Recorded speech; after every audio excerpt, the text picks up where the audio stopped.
Spider-Man, Spider-Man, does whatever a spider can. Everything's going dark.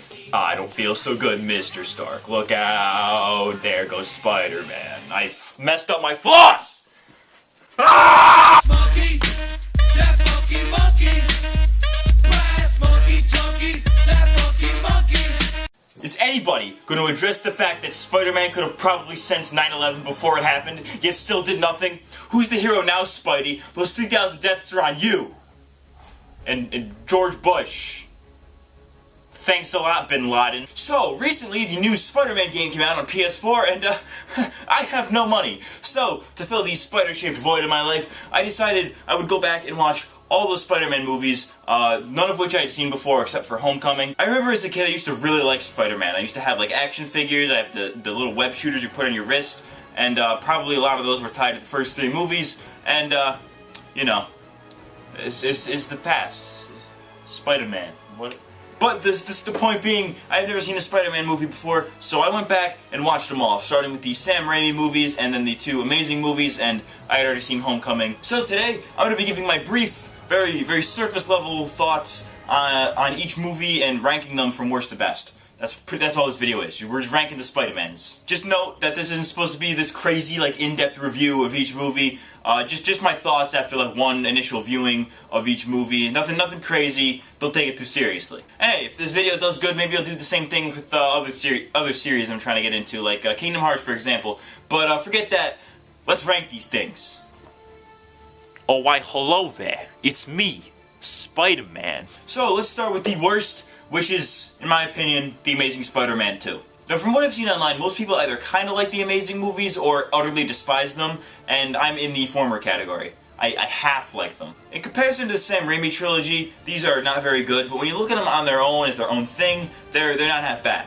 Amazing Spider-Man 2 is very similar to Spider-Man 3, and that it's this very cluttered mess of a movie, but I'll get into that later. It's a lot like Spider-Man 3, but without any of the fun that made every other Spider-Man movie thus far, like, entertaining or fun. This movie has zero semblance of fun. I mean, there are a few good scenes, like the opening scene, that was fun, but everything afterward was pretty forgettable. Like, I barely remember what happened in this thing, and it was the most recent one that I watched, so if that doesn't stand out forgettable it was, I don't know what does. At least with Amazing Spider-Man 1, I could remember what happened because it was a familiar storyline with, you know, different twists on it from what we've seen before. So that was at least memorable, but this movie's not memorable at all. I can't even name you a single scene from this movie. So after thinking about it for a little bit, I've come to the conclusion that this is one of those movies that I would probably put on in the background, just put it on TV, and not actually sit down and watch it. This movie isn't really as bad as most people make it out to be, but honestly, the only things worth watching are the Spider-Man scenes where he's fighting stuff. That's really about it. Everything else was boring and melodramatic, and I couldn't get into it. This is what Spider-Man would sound like if he was powering up like a Dragon Ball Z character. Next, and this might be a little bit controversial, is Spider-Man 3. While I think this movie is very fun for what it is, it's very cluttered like I mentioned earlier, and as a result, nothing is written as well as it could have been, and even though this was the ending of the trilogy, it didn't feel like it, even though most things were tied up in the end. They had a good groundwork for a third movie after the second one, as Spider-Man 2 felt very complete, while still having some open-ended elements to it that would make room for a sequel. But like I said, if it's one thing this movie is, it's cluttered. There's like 5 different storylines going on, there's like 3 different villains, none of them were really that well developed except for maybe Harry Osborn, who had 2 other movies of development already established. Sandman kind of bookended the movie with like where he shows up at the beginning and then does whatever he does at the end.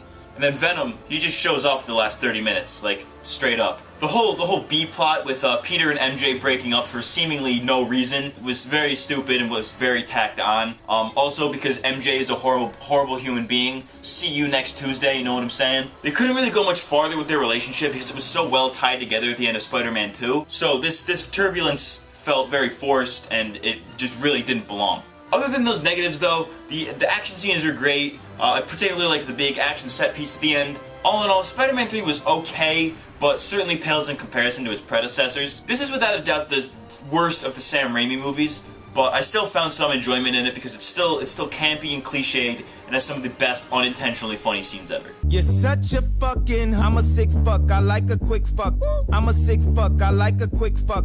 I'm a sick fuck, I like a quick. Like I said, this placement might be a little bit controversial, but I liked Amazing Spider-Man 1. Is it that great of a movie? No. Is it very coherent in its writing? Not really. But I think it's a different, slightly more lighthearted take on the Spider-Man origin story, and I gotta give it credit for that. Amazing Spider-Man 1 is your typical origin story for Peter Parker. Bit by a spider, Uncle Ben dies, becomes Spider-Man, boom, done. We could go into the real nitty-gritty details about how that wasn't the best way to go about it, but on a surface level, it works. Whether or not you think Andrew Garfield was good as Peter Parker, you can't deny that the acting in these movies was pretty spot on, especially in the first one. On just everybody's front, like Emma Stone was good. Everybody else was good. Everybody was a good actor in this movie. The reason I put this above Spider-Man 3, however, is, though I found that movie to be more fun, this one was a lot more focused. I mean, it's not very focused in general, but more so than Spider-Man 3 or Amazing Spider-Man 2. We have one villain, we know his plans and motivations, as dumb as they might be, and we got a basic story structure that works and it gets the job done, resulting in a decently enjoyable movie. I tolerated it, I enjoyed it, it was pretty fun. I don't care if you're offended. Do I look like I care? I don't care. Oh hi! Didn't see you there. It's me, Spider-Man.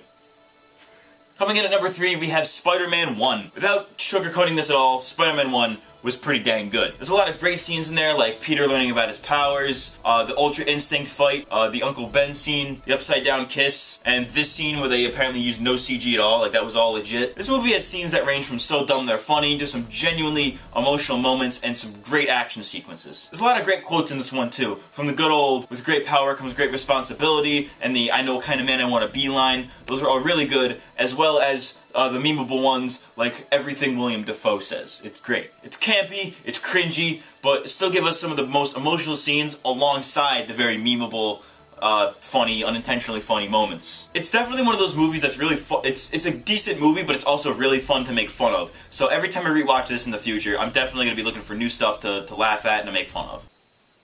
Gang gang, cracker.